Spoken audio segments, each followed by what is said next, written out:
شاہی تلوار۔ دوستو، یہ کہانی ہے ایک بادشاہ کی۔ ایک دفعہ کا ذکر ہے کہ گلہان نامی گاؤں میں ایک بادشاہ رہتا تھا۔ اس کا ایک بیٹا تھا جن کا نام ہان تھا، اور اس کا ایک بھائی تھا جن کا نام سلطان تھا۔ ایک دفعہ بادشاہ سلطان سے کہتا ہے، ارے سلطان، مجھے چاہیے کہ میں اب وہ تلوار اپنے بیٹے ہان کو دے دوں۔ بادشاہ سلامت، کون سی تلوار؟ ارے بھول گئے کیا وہ شاہی تلوار جو مجھے دادا جی نے دیا تھا، جو بہت طاقتور ہے؟ کیا وہ تلوار؟ اس تلوار کے لیے تو میں نے بہت محنت کی ہے۔ اب وہ تلوار ہان کو ملے گی، میں ایسا کبھی ہونے نہیں دوں گا۔ ارے سلطان میرے بھائی، یہ تم کیا سوچ رہے ہو؟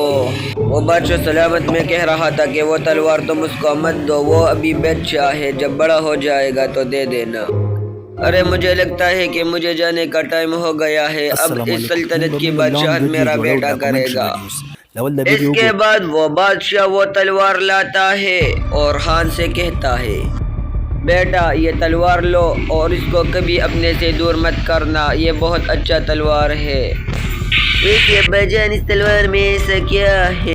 وہ تو تمہیں تب پتہ چلے گا تب تم اس تلوار کو اپنے ساتھ رکھ لو گے اور اپنے ہاتھ میں اٹھا لو گے تو تمہیں پتہ چل جائے گا کہ اس کی کیا طاقت ہے۔ یہ بہت طاقتور تلوار ہے۔ ہان وہ تلوار اپنے ہاتھ میں اٹھا دیتا ہے۔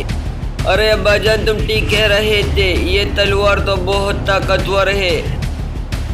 ہاں بیٹا، یہ طاقتور بہت ہے، اس تلوار سے تم کچھ بھی کر سکتے ہو، اور اب تم اس سلطنت کے بادشاہ بن چکے ہو، کیونکہ یہ تلوار جس کے پاس بھی ہوتا ہے وہ اس سلطنت کا بادشاہ ہوتا ہے۔ اب میری بادشاہت ختم ہو گئی اور تم یہاں کے بادشاہ بنے۔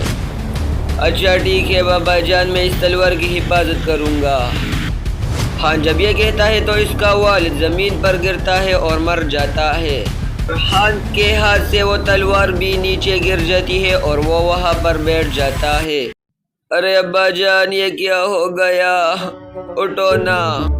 اس کے بعد ہان کو اپنے بابا کی نصیحت یاد آتی ہے کہ اس کو اپنے بابا نے کیا کہا تھا کہ وہ تلوار کسی کو بھی نہ دے۔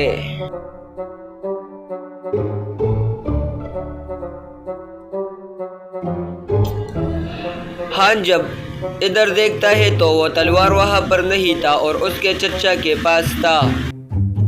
ارے انکل، یہ دے دو مجھے، یہ میرا تلوار ہے۔ یہ تلوار تیرا تھا، اب میرا ہو گیا، اور اب میں اس سلطنت کا بادشاہ ہوں۔ ارے انکل، تم تو میرے والد صاحب کے بہت وفادار تھے، بس زیادہ باتیں مت کرو اور تم یہاں سے جاؤ، ورنہ تمہارے باپ کو میں ٹکڑے ٹکڑے کر دوں گا۔ نہیں میرے بابا کو کچھ مت کرو، میں جا رہا ہوں یہاں سے۔ اس کے بعد ہان وہاں سے روانہ ہو جاتا ہے۔ وہ ایک جنگل میں جاتا ہے، وہاں پر اسے ایک آدمی مل جاتا ہے۔ ارے بچے، تم یہاں پر کیا کر رہے ہو؟ یہ تو بہت خطرناک جنگل ہے، وہاں پر تو بہت سارے جانور رہتے ہیں، تم کیا کر رہے ہو یہاں پر؟ ارے میں بادشاہ کا بیٹا ہوں اور میرے انکل نے مجھے اپنے محل سے نکال دیا اور میرا باپ مر گیا ہے۔ اچھا ٹھیک ہے میرے بچے، تم فکر نہ کرو، جب تک میں زندہ ہوں تم میرے ساتھ ہی رہو گے۔ گجر ہان کو اپنے ساتھ رکھ لیتا ہے۔ اسی میں ٹائم گزر رہا تھا اور 25 سال نکل جاتے ہیں۔ سلطان کی بادشاہت وہاں پر تھی اور وہ بوڑھا ہو گیا تھا۔ سلطان صاحب، ایک آدمی آیا ہے اور بہت فریاد کر رہا ہے، اس کی کچھ شکایتیں ہیں آپ پر۔ ارے یہ کون ہوتا ہے مجھ پر شکایت کرنے والے؟ جاؤ اور اس سے اس کا سر قلم کر دو۔ سلطان بہت ظالم بادشاہ بن چکا تھا اور اس کا آدمی جا کر اس آدمی سے سر کاٹ دیتا ہے اور وہ وہاں پر مر جاتا ہے۔ اسی طرح سلطان پورے گاؤں والوں پر ظلم کرتا تھا اور اس سے 2 لوگ بھاگے رہے تھے کہ ہان کے پاس جاتے ہیں۔